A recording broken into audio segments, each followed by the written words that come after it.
மெய்யில்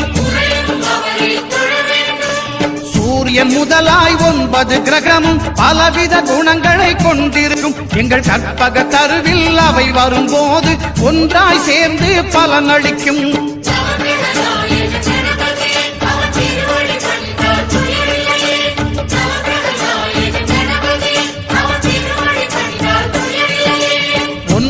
கோளும் ஒன்றாய் காண